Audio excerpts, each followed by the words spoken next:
Assalamualaikum warahmatullahi wabarakatuh. Nah, selamat pagi, selamat salam semangat untuk anak-anak semua. Ini Pak Rizka di sini akan membahas beberapa soal yang nanti kalian bisa gunakan untuk persiapan ASPD hari Kamis besok. Itu ya, nanti silakan bisa dipelajari. Langsung saja, ini soal dari Sleman, TPM Sleman tahap 1. Nah, akan kita bahas nomor 1 sampai nomor 10. Langsung saja saya share screen. Nah, seperti ini. Sudah muncul ya anak-anak.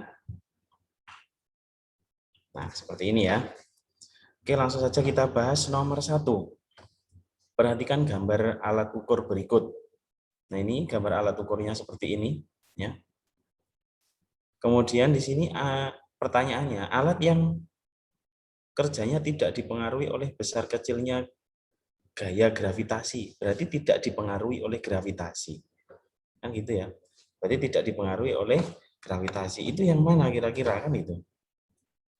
Ya ini. Kalau ini gambar yang pertama ini nomor 1 ini dipengaruhi ya. Karena di sini berhubungan dengan gravitasi. Ini pun juga sama. Ini apalagi gitu ya. Yang tidak itu ini. Kenapa kok ini? Karena dia hanya membandingkan antara sisi kanan dan sisi kiri. Jadi penyeimbangnya itu ada gitu loh. Jadi dia tidak dipengaruhi oleh gravitasi, yaitu adalah nomor 2. Maka jawabannya adalah yang B. Seperti itu. Itu ya. Karena di sini neraca yang ini itu membandingkan antara masa kiri dan masa kanan yang menunjukkan keseimbangan. Seperti itu. Gitu ya. Itu untuk nomor 1. Langsung saja nomor 2.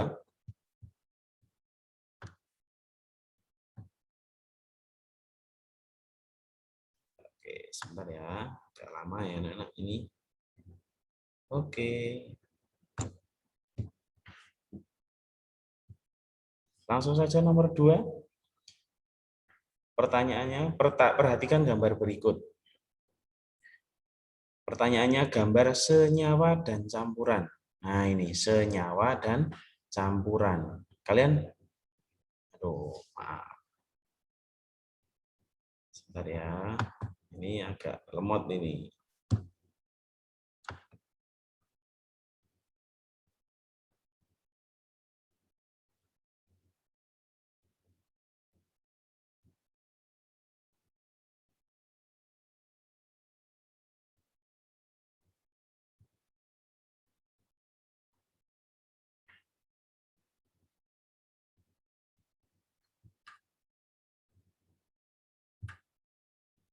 Oke, mohon maaf agak lama ini laptopnya.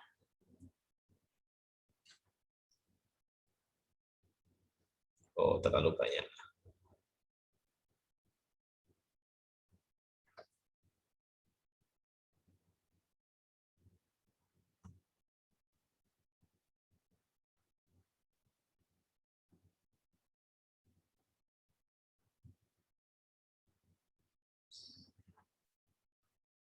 Oke, sudah ya.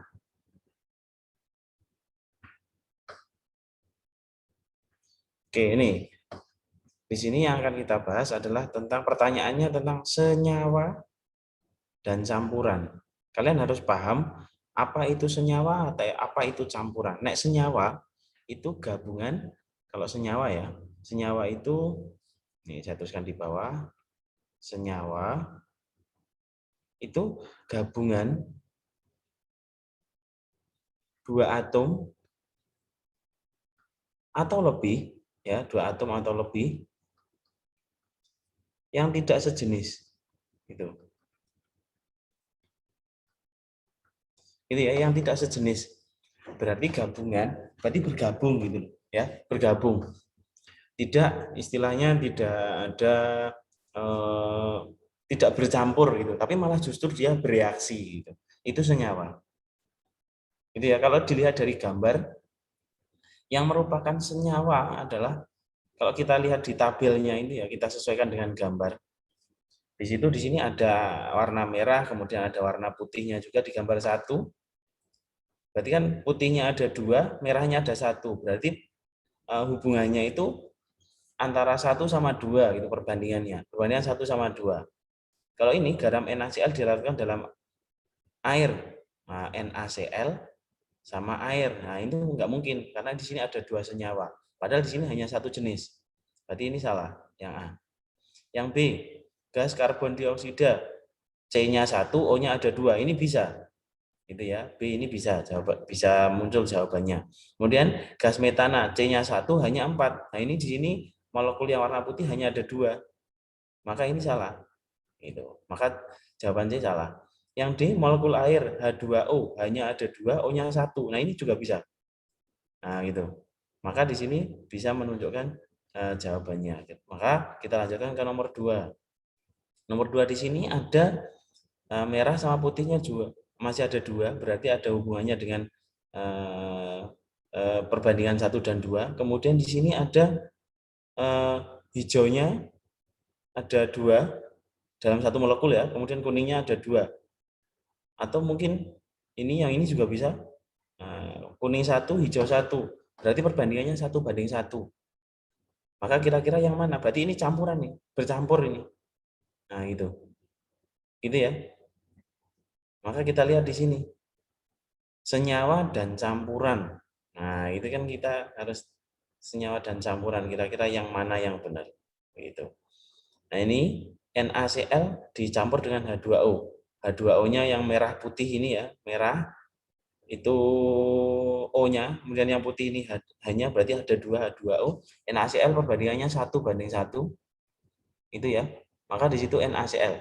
Maka ini jawabannya. Kalau yang B salah. Karena di situ perbandingannya 1/2 dengan 1/1. Berarti itu salah. Maka jawaban yang tepat adalah yang D. Seperti itu. Itu ya. Oke, kita lanjutkan.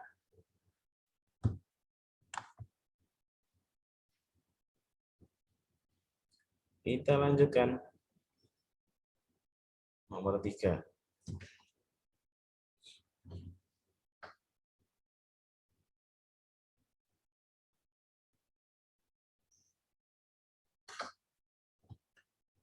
Oke, langsung saja nomor 3. Perhatikan pengukuran suhu air menggunakan termometer berikut. Nah, di sini ya, hasil pengukuran di atas menunjukkan skala. Di sini kalau kita lihat ada Celcius sama Fahrenheit. Gitu ya. Kalau ada termometer yang sudah ditetapkan seperti ini, itu kita tinggal menggunakan perbandingan.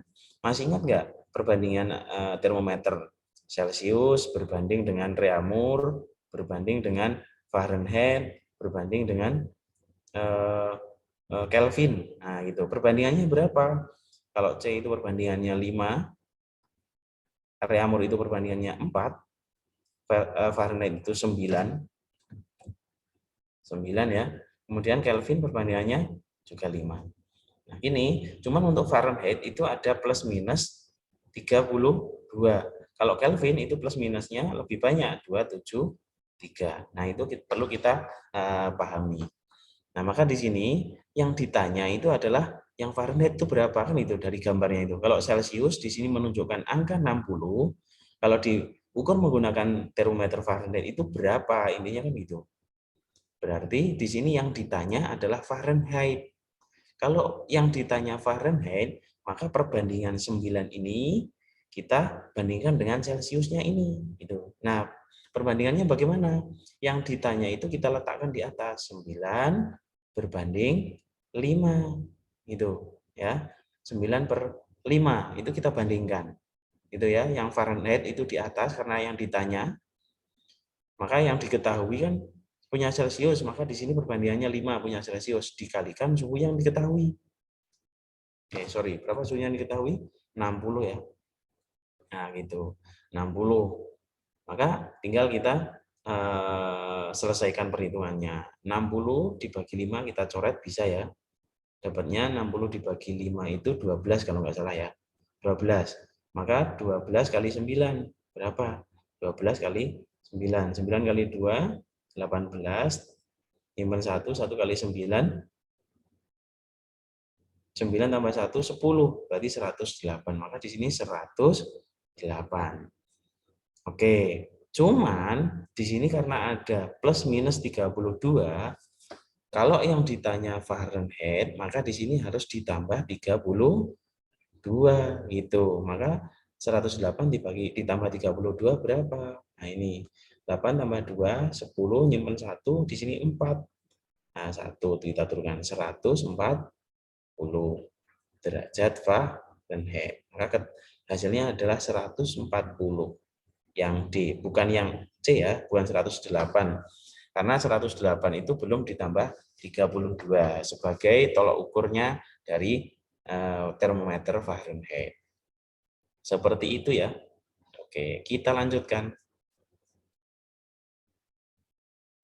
Oke, kita lanjutkan.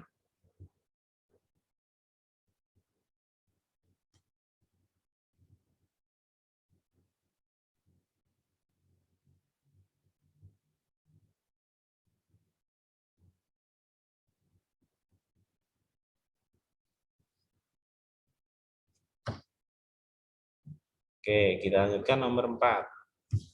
Perhatikan grafik gerak dua mobil berikut. Ya, ini grafik dua mobil berikut nih. Ya, ada dua mobil di sini. Mobil A dan mobil B. Grafiknya seperti ini. Ini ya, grafiknya seperti di atas ini ya.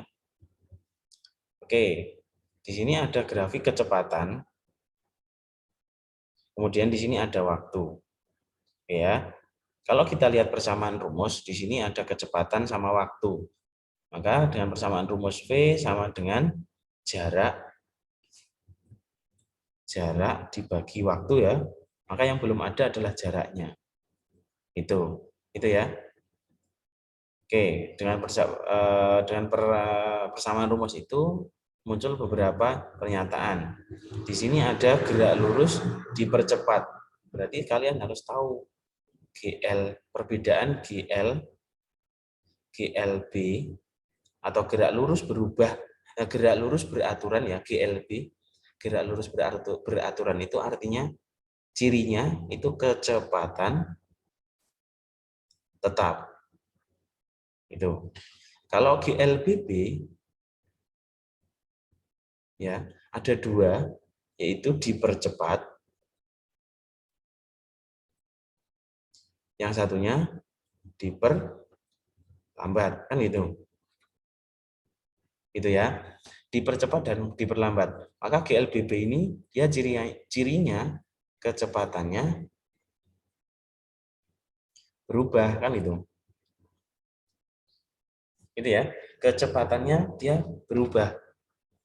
Maka coba kita cari nih pernyataan yang tepat yang mana. Kalau kita lihat dari grafiknya, yang A itu grafik yang naik. Di sini kalian lihat kecepatan sama waktu ya grafiknya.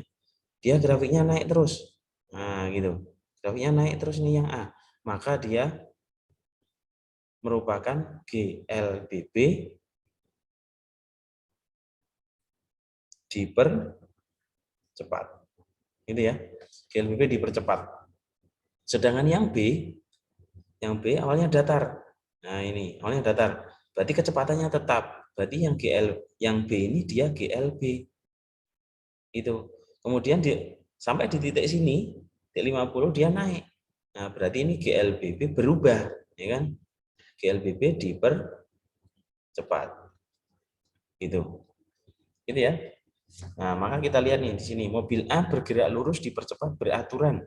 Nah, ini GLBB dipercepat beraturan. Maka ini jawab pernyataan yang benar. Kemudian yang mobil B mula-mula diam, ini enggak diam seperti ini. Dia kecepatannya 4. Kalau diam itu kecepatannya 0, berarti pernyataan B salah. Itu ya, yang ada duanya salah. Nomor 3, mobil A dan mobil B bertemu pada titik 30. Nah, ini. Nah, bisa. Gitu ya. Bisa. Kemudian yang A, yang 4. Oh, bukan bertemu ya. Ini bukan bertemu, ini kecepatannya sama ya, bukan bertemu. Berarti ini salah, yang C, yang nomor 3 salah. Berarti yang ada nomor 3 sama 2 salah. Ini salah, salah, salah. Ini ya, maka jawabannya adalah yang nomor 4 ini. Kecepatan yang sama pada titik ke-30 ini, kecepatan sama di sini sama di titik 80. Nah, gitu. Itu ya. Maka jawabannya adalah 1 dan 4. Seperti itu. Itu ya. Oke, kita lanjutkan.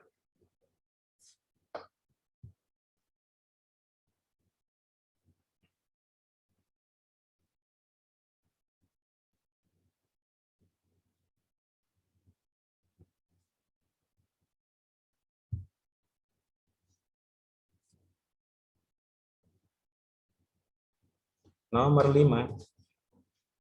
Aduh, kebanyakan ini. Nomor 5.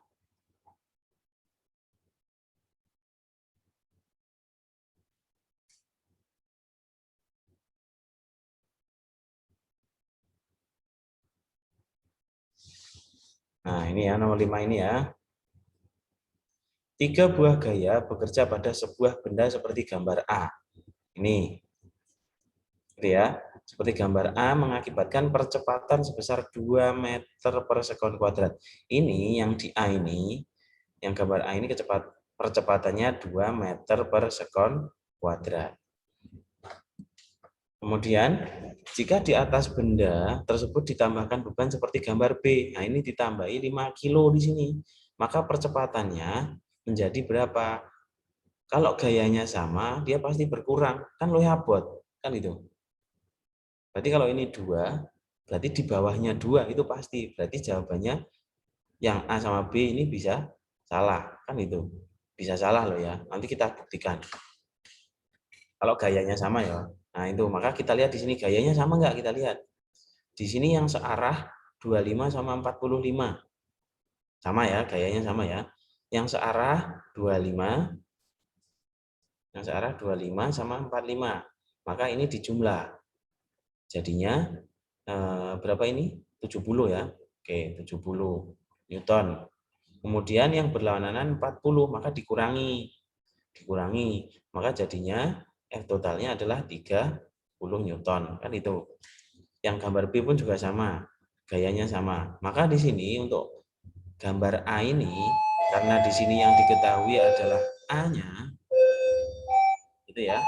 Yang diketahui adalah A, maka di sini yang belum ada adalah kita menggunakan persamaan rumus F sama dengan M kali A.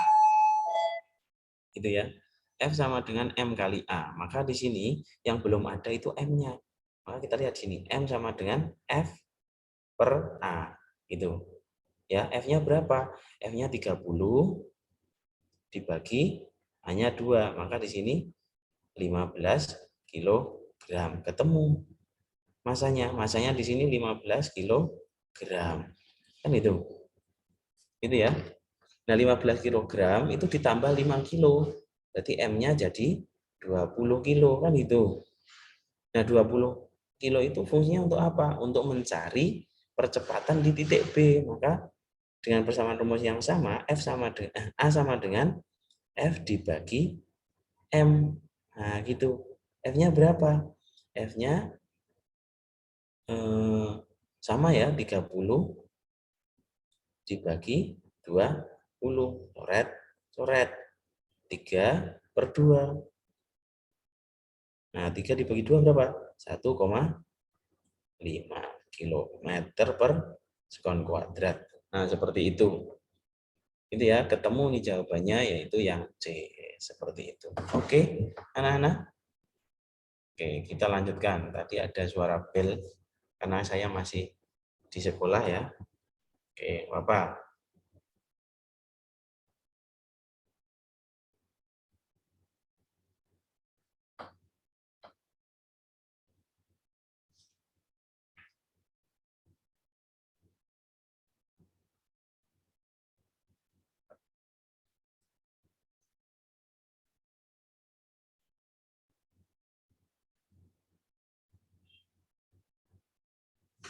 Oke, kita lanjutkan nomor 6. Ya, nomor 6.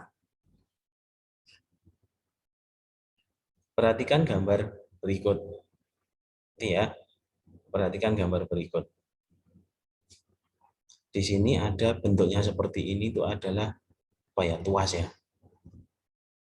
Tuas itu kalau punya persamaan rumus pasti hanya seperti ini. W kali LB sama dengan F kali LK. Nah, gitu. Ya hanya ini, ya kan? Persamaan rumusnya hanya ini. Atau kita bisa menggunakan KM-nya, keuntungan mekanisnya. Bagaimana? W per F itu juga bisa. Atau KM-nya bisa menggunakan LK per LB itu juga boleh.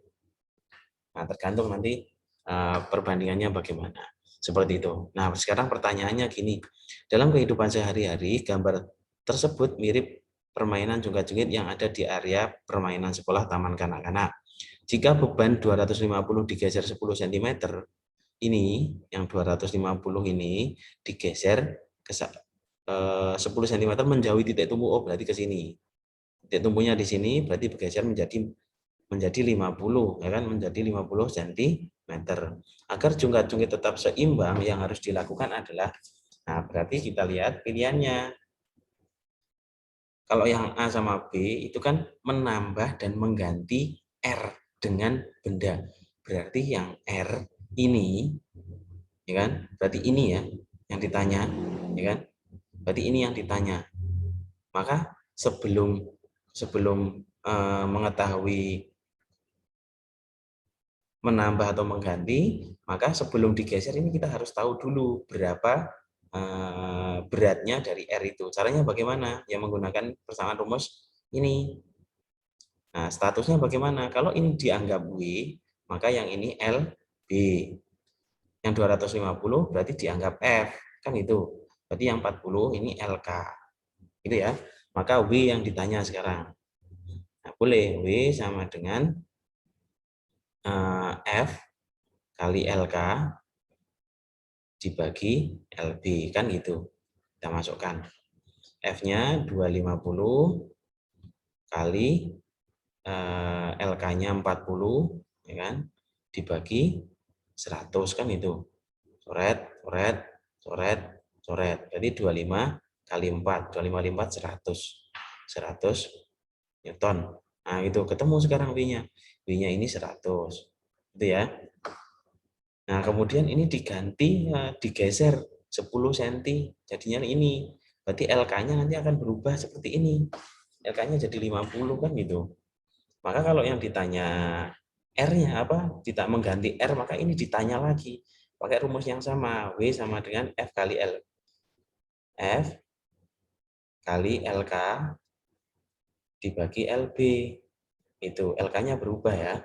F-nya 250 kali 50 ya. 50 dibagi 100.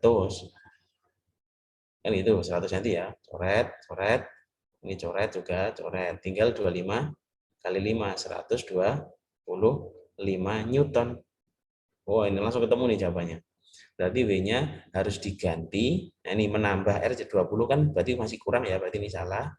Kalau mengganti R dengan 125, nah ini kan sama nih jawabannya dengan ini. Nah, itu maka ini diganti jadi 125, maka akan terjadi keseimbangan. Maka jawaban yang tepat adalah yang B. Seperti itu. Gitu ya. Oke, kita lanjutkan. Nomor 7. Gitu ya, nomor 7.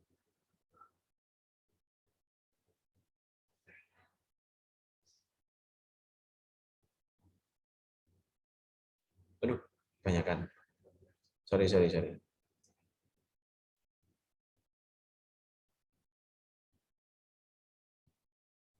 Oke, nomor 7 sekarang. Perhatikan gambar gelombang transversal yang terjadi pada tali berikut. Nah, di sini ada ketinggiannya, ya kan? Itu 5 cm. Kemudian di sini ada jaraknya dari puncak lembah ke puncak lembah yang berdekatan itu 10 cm. Pertanyaannya, besaran yang benar sesuai gelombang tersebut adalah di sini yang ditanya ada periode, amplitudo, panjang gelombang, jumlah gelombang, cepat lambat. Nah, kita cari satu-satu.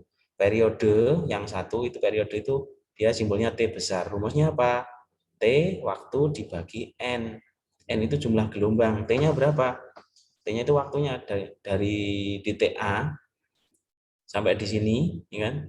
Itu 1 detik, berarti T-nya ini T 1 sekon. Nah, gitu. Maka di sini 1 dibagi N-nya. N itu kan jumlah gelombang. Jumlah gelombang itu kalau 1 gelombang itu 1 bukit. Ini bukit, ya. Yang ini lembah kan itu. Ini lembah. Padahal satu gelombang itu 1 bukit 1 lembah, berarti sampai sini 1, sampai sini 2.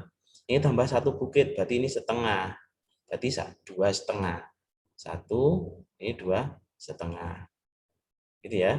Berarti di sini 1/25/10. Itu kalau kita lihat 1 kali dibalik 10/25.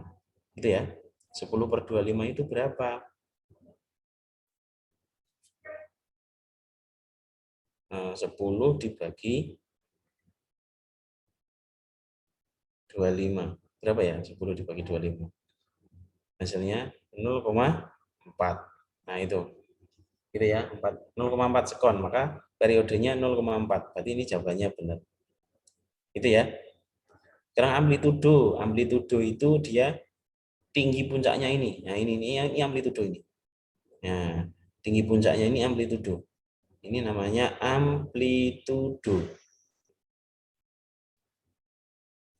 Berarti kalau dari puncak ke puncak lembah itu 5 cm, berarti ini setengahnya. Berarti 2,5, maka jawabannya 1, 2 benar. Nah, 1 dan 2 benar, ya udah, pasti jawabannya yang ini. Nah, ini. Gitu ya. Maka jawabannya yang A, seperti itu. Itu ya, anak-anak. Oke, kita lanjutkan. Nomor berikutnya.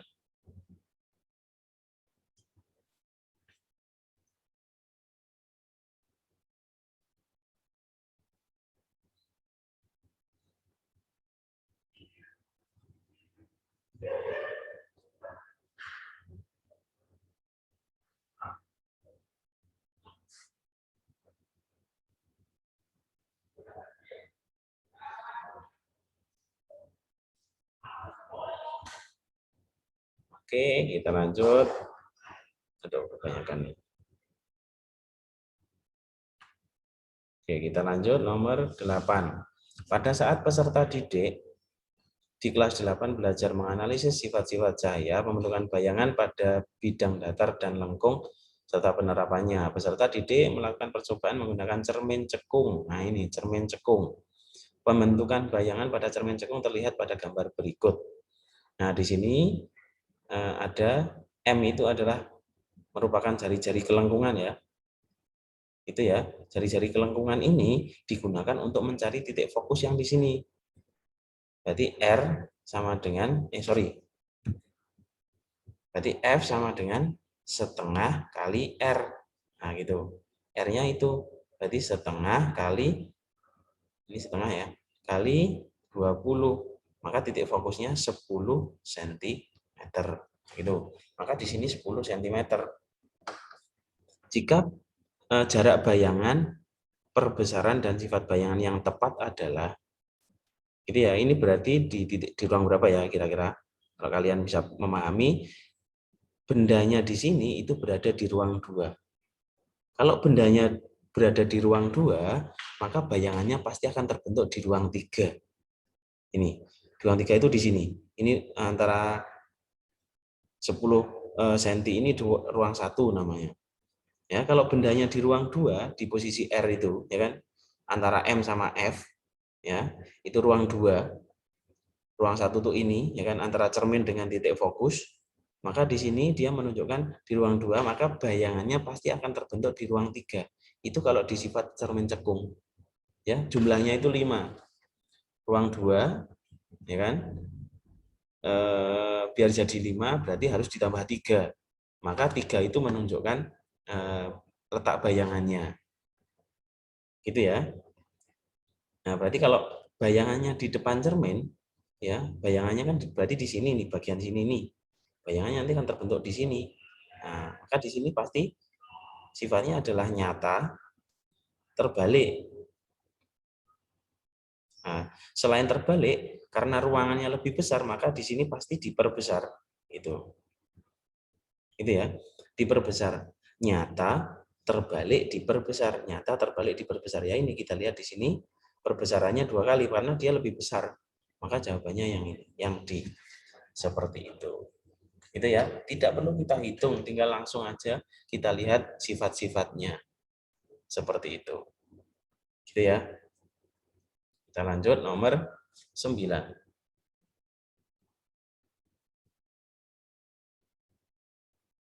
Oke, nomor 9. 4 kelompok peserta didik Mawar, Melati, Alamanda, dan Amarilis melakukan percobaan tentang listrik statis pada batang plastik dan batang kaca. Batang plastik digosok dengan kain wol, batang kaca digosok dengan kain sutra. Tabel hasil percobaan tersebut dituliskan oleh masing-masing kelompok sebagai berikut. Hasil percobaan yang benar ditunjukkan oleh kelompok. Ingat di sini ya, satu-satunya benda yang digosok, Pak Rizka sering menyampaikan benda yang digosok itu ya. Di sini kan benda yang digosok itu kan ada 2. Yang pertama plastik,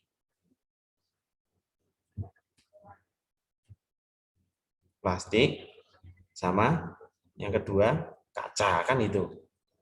Itu ya, plastik dan kaca. Nah, antara plastik yang sama kaca itu yang bermuatan positif itu hanya satu, yaitu kaca, yang lain negatif. Nah, gitu. Berarti plastik dia pasti negatif. Kalau kaca pasti positif gitu. Maka nek positif ini, kaca ini positif, maka dia akan melepas, dia statusnya melepas elektron. Nah, gitu. Kalau yang negatif, yang ini, yang plastik, dia menerima elektron, kan itu. Itu ya, menerima elektron. Maka kita lihat di sini batang kaca yang melepas yang mana? Ini ya. Ini kan itu ya. Jadi punyanya Melati sama Alamanda yang benar. Nah, kemudian yang plastik kan berkebalikan, dia menerima. Jadi dia menerima yang ini kan. Nah, yang satunya kain wolnya melepas gitu. Maka jawabannya adalah yang tepat adalah yang Melati kan itu nih. Ini jawabannya yang Melati. Seperti itu. Ya. Langsung saja nomor 10, nomor selanjutnya.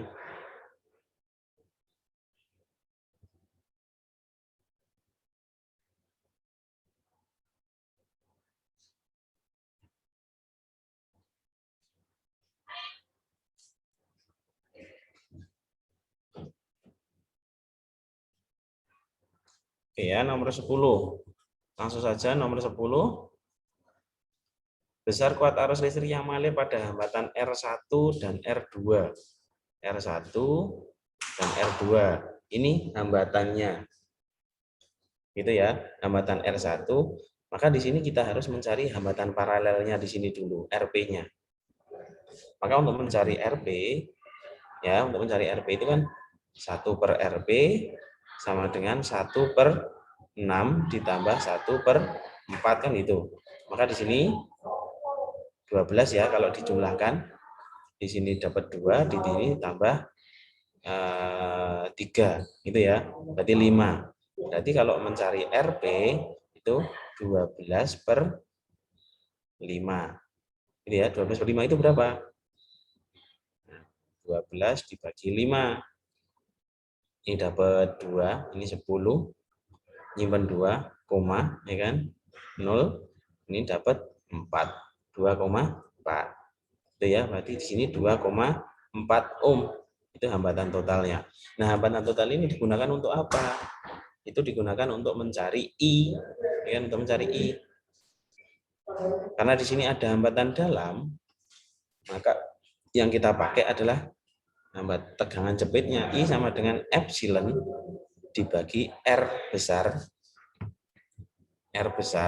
ditambah R kecil itu. Epsilonnya di sini ini epsilonnya 9 volt ini dia epsilon. Itu adalah 9 dibagi 2,4 ditambah 0,6 kan itu. Maka 9 dibagi 2,4 tambah 0,6 kan sama dengan 3 ya.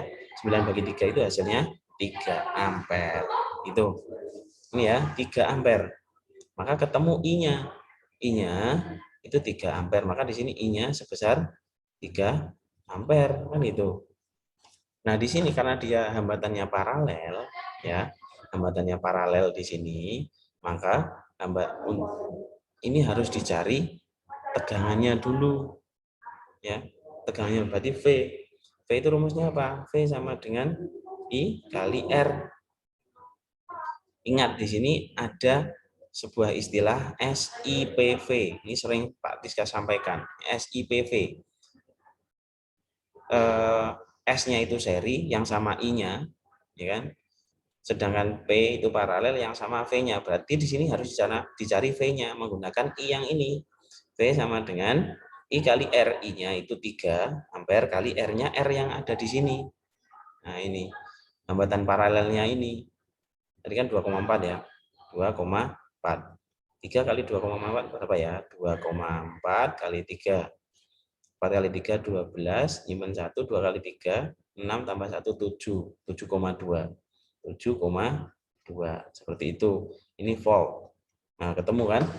Ketemu voltasenya. Sekarang kita cari R-nya di sini. Ini menggunakan voltase yang ini ya.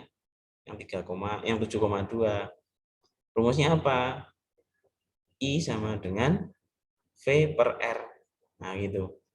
R-nya di situ 7,2 dibagi 6. Nah, itu 7,2 dibagi 6 itu berapa ya? Yang satunya sama V per R 7,2 dibagi 4.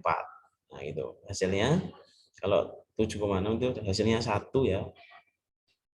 7 itu sama saja 72 dibagi 60. Itu ya. Berarti ini dapat 1, ini 60. Ini sisanya 12 tambah 0, ya. Oh, ini dapat 2, berarti 1,2. Nah, ini berarti 1,2 yang ini. Oke. Maka jawabannya adalah yang D, seperti itu. Gitu ya, anak-anak. Itu yang bisa saya sampaikan dari Pak Rizka, nomor 1 sampai 10. Semoga nanti bisa membantu. Untuk yang nomor 11 sampai berikutnya nanti akan Pak Rizka bahas lagi. Itu ya, saya cukupkan dulu untuk pertemuan sekarang.